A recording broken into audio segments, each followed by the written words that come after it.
sat down and rolled back the tape.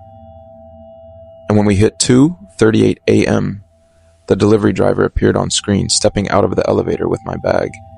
He walked to my door, set it down, and turned to leave.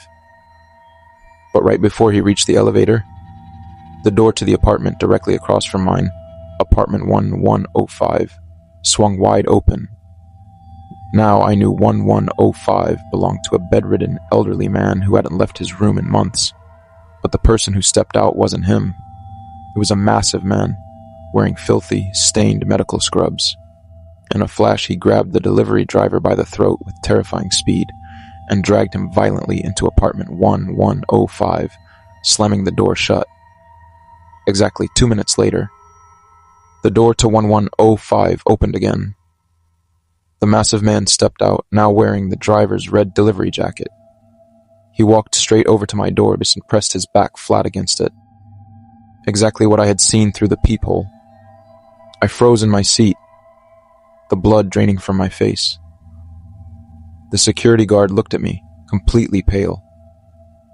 We called the police immediately.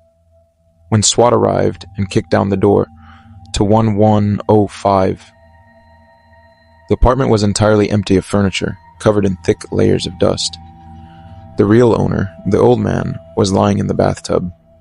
He had been dead for weeks, preserved under heavy layers of industrial salt. But what the police found in the living room made my stomach turn.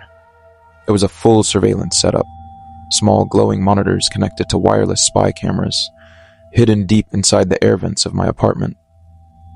They had been watching me from across the hall for months.